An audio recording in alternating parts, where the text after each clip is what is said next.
Hello friends, आप देखना शुरू कर चुके हैं इस यूट्यूब चैनल का वीडियो ट्यूटोरियल सीरीज़ जो कि लूप एडमिन पैनल की वीडियो ट्यूटोरियल सीरीज़ है। ये एप्लीकेशन यूज़ होती है कंटेंट मैनेजमेंट सिस्टम में, ई कॉमर्स में, शॉपिंग कार्ट में, न्यूज़ मैगजीन्स पोर्टल में, न्यूज़ वेबसाइट्स में, ऑनलाइन मॉक एग्जामिनेशन पोर्टल में, ऑनलाइन बिलिंग सॉफ्टवेयर में, online point of sale software में, simple billing software for shopkeepers and shops, accounting software for proprietor. इस channel को आप subscribe कर लीजिए और बेल आइकन प्रेस कर दीजिए। आपको हमारे सभी वीडियो ट्यूटोरियल सीरीज़ के अपडेट्स मिलती रहेंगी। इस वीडियो में मैं आपको बताने वाला हूं और हम देखेंगे कि कैसे कैटेगरीज़ और या सेक्शंस जो हमने प्रोडक्ट डालते टाइम या पार्टी डालते टाइम या पोस्ट डालते टाइम हम जो हमने डाले हैं उसको कैसे एडिट करेंगे, कैसे अपडेट करेंगे, वो हम इस वीडियो में देखेंगे। सिंपली आप अपना एडमिन लॉगिन कर लीजिए। मैं लॉगिन कर रहा हूँ, यूज़र नेम पासवर्ड डाल रहा हूँ।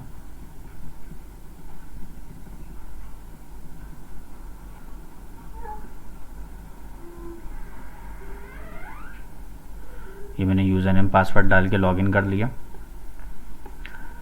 ये आपको फर्स्ट सेकंड कॉलम में मर्चेंट था और उसके लास्ट कॉलम में जो आपको दिख रहा है सेटिंग वाले कॉलम में आपको कैटेगरीज़ आपको दिख जाएगी। कैटेगरी वाले कॉलम को ओपन करना है। अब यहाँ पर आप किसी कैटेगरीज़ को फाइंड आउट करना हो तो उस कैटेगरी का नाम डाल के आप उसको फाइंड आउट कर सकते हैं। उसके बाद एक बार में कितनी कैटेगरीज़ दिखें ये आप फ़िल्टर कर सकते हैं। 25 दिखे, 10 दिखे, 50 दिखे, ये आप सेलेक्ट कर सकते हैं। उसके बाद आपको दिख रहा है नंबर ऑफ़, जैसे मैंने यहाँ पर 10 कर लिया तो मेरे 12 हैं तो 2 पेजेस में आपको कैटेगरीज़ दिखाएंगे। नंबर ऑफ़ 12 हैं। टाइपो मीन्स जो आपको कैटेगरीज सामने दिख रही हैं वो कैटेगरीज कई सारे फंक्शंस में यूज़ होती हैं। पार्टीज़ में यूज़ होता है, प्रोडक्ट्स में यूज़ होता है, पेज में यूज़ होता है, पोस्ट में यूज़ होता है, कई सारी जगह यूज़ होती हैं। तो टाइपो आप सेलेक्ट कर लेंगे तो आपको सिर्फ उन्हीं के ही आपको लिस्ट दिखाएगा। जैसे मेरे को प्रोडक्ट्स की कैटेगरीज़ को एडिट करनी है तो मैंने टाइपो में प्रोडक्ट्स कैटेगरी सेलेक्ट करी और ये फ़िल्टर बटन प्रेस कर दिया। तो अब मुझे सामने जो दिख रही हैं वो सिर्फ प्रोडक्ट्स की कैटेगरीज दिख रही हैं जो कि 11 हैं। ये सामने मेरे को बन के आ गई। मैंने 25 कर दिया तो मुझे सारी दिख जा रही हैं। इसके बाद जैसे मुझे किसी को ऐड करना है, यहाँ से न्यू नहीं हो सकता। न्यू तो वहीं से होगा जहाँ से, जैसे प्रोडक्ट्स कट करना है तो प्रोडक्ट्स की कैटेगरी में वहीं पर ऑप्शन दिया हुआ है उसको न्यू करने के लिए, न्यू वहीं से होगा। कैटेगरी में न्यू यहीं से नहीं होता। ठीक है। अब टाइपो में आपको प्रोडक्ट सेलेक्ट कर लिया। उसके बाद अगला फ़िल्टर आता है पेरेंट। पेरेंट मीन्स जैसे मैंने यहाँ पर टॉप सेलेक्ट कर लिया। टॉप मीन्स टॉप की कैटेगरीज जिनके सिर्फ चाइल्ड्स हैं, उनके पेरेंट्स नहीं हैं, वो पेरेंट्स कैटेगरी कहलाती हैं। एज वेल एज जो पेरेंट्स कैटेगरीज होती हैं वो प्रोडक्ट में सेक्शन का भी काम करती हैं। जो सेक्शन का भी काम मतलब जब हम स्टोर पे जब डिस्प्ले में दिखाएंगे तो जितनी भी सेक्शंस होंगे वो ऑटोमेटिक वहाँ पर डिस्प्ले में आ जाएंगे। मतलब हमें कोई डिज़ाइनिंग नहीं करनी पड़ती। जो पेरेंट टॉप कैटेगरीज जो हैं जिनकी पेरेंट ज़ीरो है, पेरेंट ज़ीरो मतलब जिनका कोई पेरेंट नहीं है, वो ऑटोमेटिक वहाँ टॉप में डिस्प्ले में आती हैं। तो ये हमारी पेरेंट कैटेगरीज हैं। हम किसी की चाइल्ड कैटेगरी भी सर्च कर सकते हैं। जैसे मेरे को यहाँ पर है ना वेट की चाइल्ड कैटेगरीज देखनी है। अब वेट का जो वेट पेरेंट कैटेगरीज है ना, तो इसका पेरेंट की ये 2 चाइल्ड कैटेगरीज दिख रही हैं। तो अब मैं किसी भी कैटेगरीज को इनेबल एडिट कर सकता हूं। तो मुझे यहाँ पर ये ऑप्शन आ जाएगा एडिट का। जैसे ही मैं एडिट फंक्शन प्ले करूँगा तो मुझे उस कैटेगरीज के जितने जो फंक्शन हैं वो मुझे मेरे सामने आ जाएंगे। जो मेरे जो एडिट डालते टाइम जो मेरे पास फंक्शन थे सेम फंक्शन है, मैं उसको एडिट कर सकता हूँ। आप इसमें कोशिश करिएगा कि एलियास को आपको कोड एलियास को चेंज करने की ज़रूरत ना पड़े।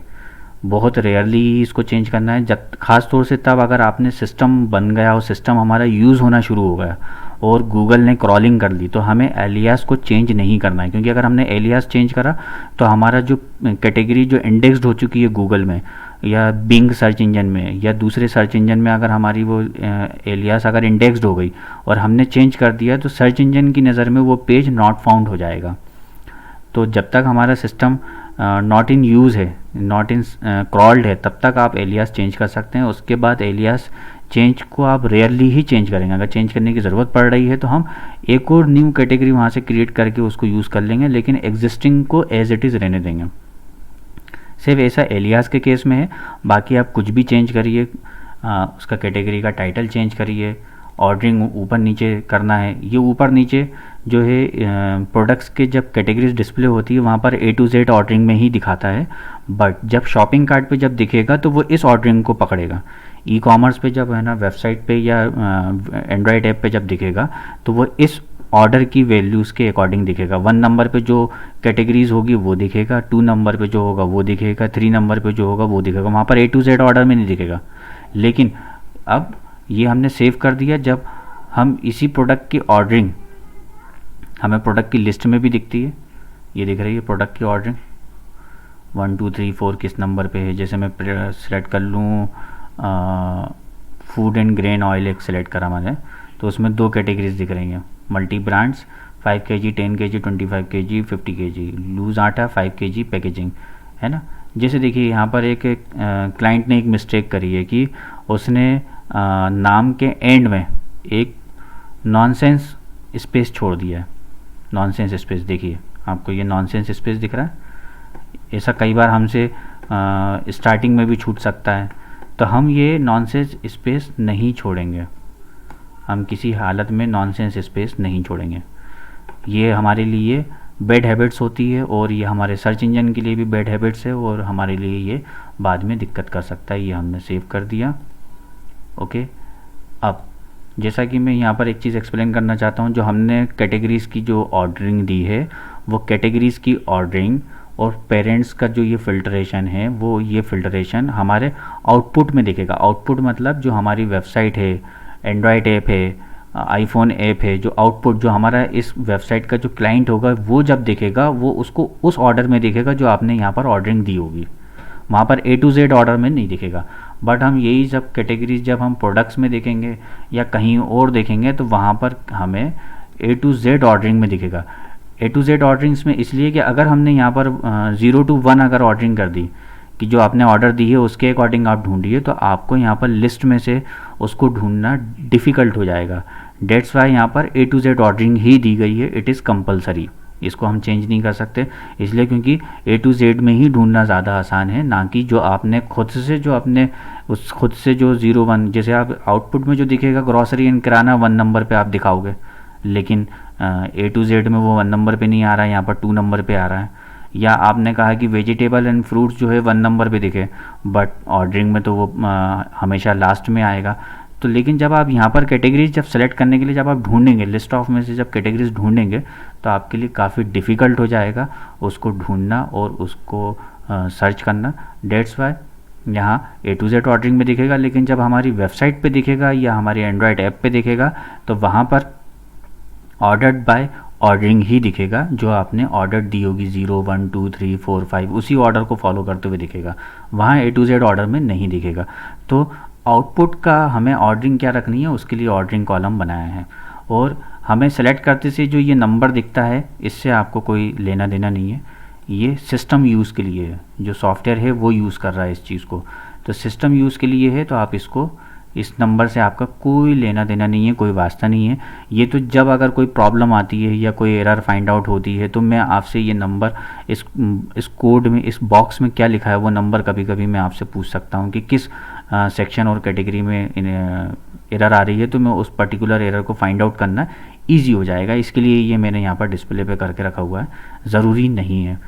तो हमारी सेक्शन एडिटिंग जो है आपने देख लिया है, आपको पार्टीज़ का हो, क्योंकि हमारी ये सेक्शन और कैटेगरीज जो हैं पोस्ट में भी यूज़ होती है, पेज में भी यूज़ होती है, और इधर न्यूज़ एंड मैगजीन्स में यूज़ होती है, जर्चुअल में यूज़ होती है, सीकर्स में यूज़ होती है, काफ़ी जगह वो कैटेगरीज यूज़ होती हैं। और कैटेगरीज नहीं बनाना हो चाहे सेक्शन बनाना हो, वो उस पर्टिकुलर मॉड्यूल से ही बनाने का ऑप्शन आएगा।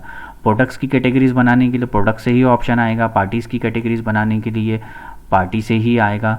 इसको डायरेक्ट कैटेगरीज़ के अंदर न्यू बनाने का कोई फंक्शन नहीं है, क्योंकि वहाँ पर फिर फर्दर एक हमें फंक्शन बनाना पड़ेगा कि वो फिर पूछेगा कि आपको वो तो हमें वैसे भी कैटेगरीज और सेक्शन हमें तभी बनाने की ज़रूरत पड़ती होती है जब हम उस पर्टिकुलर सेक्शन के लिए हम जब काम कर रहे होते हैं। डेट्स वाई वहाँ पर न्यू फंक्शन बनाने की ज़रूरत है ही नहीं, अननेसेसरी एफर्ट्स नहीं है वो। इस वीडियो में बस इतना ही। Thank you.